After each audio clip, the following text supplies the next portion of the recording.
নমস্কার বন্ধুরা, Trihans lifestyle and mom চ্যানেলে আপনাদের সকলকে স্বাগত জানাই। আর শেয়ার করব খুবই সিম্পল অথচ দারুণ পুষ্টিকর একটা খাবার রেসিপি, যা কিন্তু সকাল অথবা দুপুর এই দুটো টাইমে কিন্তু বাচ্চাকে খাওয়াতে পারবেন। তো চলুন দেখে নেওয়া যাক আজকের রেসিপিটি। আর দয়া করে কিন্তু ভিডিওটিতে লাইক করে পুরো ভিডিওটি দেখবেন। চ্যানেলে নতুন হয়ে থাকলে অবশ্যই কিন্তু চ্যানেলটাকে সাবস্ক্রাইব করতে ভুলবেন না। চলে এলাম মূল আয়োজনে। এখানে কিন্তু আমি বাটিতে বাচ্চার চাহিদা অনুযায়ী চিড়ে নিয়ে নিলাম, আর আমি এখানে সাদা চিড়ে নিয়ে নিয়েছি। আপনারা চাইলে কিন্তু এখানে লাল চিড়েটা নিতে পারেন।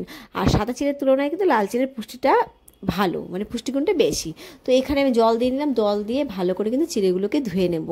আর যেহেতু এটা প্যাকেটের চিড়ে, তাই কিন্তু আমি একবারের মতোই ধুয়ে নেব। আর ধুয়ে নিয়ে আমি কিন্তু এখানে জল দিয়ে 20 থেকে 30 মিনিটের মতো চিড়েটাকে ভিজিয়ে রাখবো। আর লাল চিড়ে কিন্তু ভিজিয়ে রাখলে নরম হতে কিন্তু একটু বেশিক্ষণ টাইম লাগে। তো চিড়েটাকে আমি ভিজিয়ে রাখবো এইভাবেই। আর এই দিকে দেখুন, আমি একটা পাকা আম নিয়ে নিয়েছি। আর এই আমটার কিন্তু বোটার দিকটা আমি এভাবে কেটে 30 মিনিট নুন জলে ভিজিয়ে রেখেছিলাম। যেহেতু এটা বাজারের কেনা আম, আর বেশিরভাগ কেনা আমেই কিন্তু কার্বাইড দেওয়া থাকে, তো আমি আমটাকে এইভাবে কেটে নিয়েই কিন্তু ভিজিয়ে রেখেছিলাম। আর অবশ্যই কিন্তু আম খাওয়ার আগে আপনারা কিন্তু এইভাবে কেটে নুন জলে কিন্তু 30 মিনিট ভিজিয়ে রাখবেন। এটা কিন্তু বড়দের ক্ষেত্রেও করতে পারেন। আর বাচ্চাদের খাওয়ালে কিন্তু অবশ্যই কিন্তু পাকা মিষ্টি আম নেবেন। আমে কিন্তু রয়েছে প্রচুর পরিমাণে ভিটামিন, খনিজ এবং অ্যান্টিঅক্সিডেন্ট, যা কিন্তু শরীরের জন্য উপকারী। পাকা আম খেলে রোগ প্রতিরোধ ক্ষমতা উন্নত হবে। আর পাকা আমে কিন্তু পেকটিন নামক ফাইবার থাকে, যা কিন্তু হজম প্রক্রিয়াকে উন্নত করতে সাহায্য করে। আর আমি এভাবে কিন্তু চামচের সাহায্যে আমটাকে তুলে নিচ্ছি, নিয়ে আমি এইভাবে স্ট্রেনারের সাহায্যে কিন্তু একটা পিউরি বানিয়ে নেব। আমে কিন্তু ভিটামিন এ রয়েছে, যা কিন্তু ত্বকের স্বাস্থ্য ও চোখের ক্ষেত্রেও কিন্তু খুবই ভালো।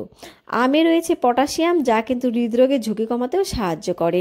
এছাড়া কিন্তু কোলেস্টেরল, তারপরে রক্তচাপ কমাতেও সাহায্য করে। আম খাওয়ার কিন্তু সঠিক টাইম দুপুর আর সকালবেলা। কখনোই কিন্তু বাচ্চাকে রাতে আম খাওয়াবেন না, এতে করে কিন্তু বদ হজম আর গ্যাসের মতো সমস্যা হতে পারে। তো দেখতেই পাচ্ছেন আমি কিভাবে ছাঁকনিতে এইভাবে ঘষে নিচ্ছি। আর এইভাবে ঘষে নিলে কিন্তু কোনো রকম আঁশ থাকবে না। যে সমস্ত বাচ্চারা একদমই ছোট, আঁশ বাদলে খেতে চায় না, তাদের কিন্তু এইভাবেই আপনারা পিউরি তৈরি করে খাওয়াতে পারেন। তো দেখুন, এখানে পিউরিটা কিন্তু একদম রেডি হয়ে গেছে। এবারে আমি বাটিতে নিয়ে নিচ্ছি। আর বাচ্চাকে যখন প্রথম প্রথম আম খাওয়াবেন, তখন কিন্তু 1 থেকে 2 চামচ খাইয়ে দেখবেন যে বাচ্চারা আমটাকে ভালোবাসছে কিনা, আর আম থেকে কোনো রকম সমস্যা হচ্ছে কিনা। তার জন্য জানতে কিন্তু আপনারা পরপর 3 দিন আম খাওয়াবেন। তো 30 মিনিট পর আমি চলে আসলাম, আর এখানে চিড়েটা কিন্তু অনেকটাই নরম হয়ে গেছে। এইবারে কিন্তু হাতের সাহায্যে ভালো করে ম্যাশ করে নেব। আর যে সমস্ত বাচ্চারা চিবিয়ে খেতে পারে না, আপনারা কিন্তু ব্লেন্ডারেও দিয়েও চিড়েটাকে পিউরি তৈরি করে নিতে পারেন। তো ম্যাশ করা আমার এখানে হয়ে গেছে। এখানে আমি 2টো উপকরণ মিশিয়ে নেব। আর চিড়ে কিন্তু খুবই সহজ পাচ্য, তাই কিন্তু বাচ্চারা চিড়ে কিন্তু সহজেই হজম করতে পারে। আর এই পর্যায়ে দেখুন, যে আমের পিউরিটা তৈরি করে রেখেছিলাম, সেই আমের পিউরিটা দিয়ে আমি ভালো করে কিন্তু মিশিয়ে নেব। আর চিড়েতে কিন্তু কার্বোহাইড্রেট রয়েছে, যা কিন্তু শিশুর শরীরে শক্তি যোগাতেও সাহায্য করবে। এছাড়া চিড়েতে রয়েছে ভিটামিন, মিনারেলস, ফাইবার, যা কিন্তু শারীরিক ও মানসিক বিকাশেও কিন্তু সাহায্য করবে। এছাড়া চিড়েতে রয়েছে ওমেগা 3 ফ্যাটি অ্যাসিড, যা কিন্তু মস্তিষ্কের বিকাশেও সাহায্য করে। আর চিড়েতে কিন্তু রয়েছে আয়রন, যা কিন্তু হিমোগ্লোবিনের মাত্রা উন্নত করতে সাহায্য করে। তো এখানে আমের পিউরিটা কিন্তু একদম মেশানো হয়ে গেছে। এইবারে কিন্তু আমি দিয়ে দেবো ফুটিয়ে রাখা গরুর দুধ। আর যে সমস্ত বাচ্চারা ফর্মুলা মিল্ক খায়, আপনারা কিন্তু ফর্মুলা মিল্কও ব্যবহার করতে পারেন। এছাড়া এই খাবারটা কিন্তু আরও পুষ্টিকর করার জন্য আপনারা কিন্তু এখানে টক দই ব্যবহার করতে পারেন। আর টক দই কিন্তু বাচ্চাদের 6 মাস থেকেই খাওয়ানো যায়। আর আমি এখানে আরেকটু পরিমাণে দুধ মিশিয়ে নিচ্ছি, কারণ আমি খাবারটাকে খুব বেশি ঘন বা খুব বেশি পাতলা করছি না।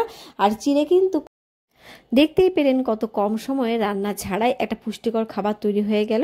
আজকের ভিডিও কিন্তু এই পর্যন্তই। আর এই পর্যন্ত আমার সঙ্গে যারা যারা ছিলেন, তাদের কিন্তু অসংখ্য ধন্যবাদ।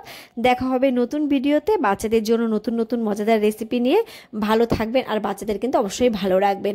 আর আমার চ্যানেলে নতুন হয়ে থাকলে অবশ্যই কিন্তু চ্যানেলটাকে সাবস্ক্রাইব করে বন্ধু হয়ে পাশে থাকবেন। Bye bye.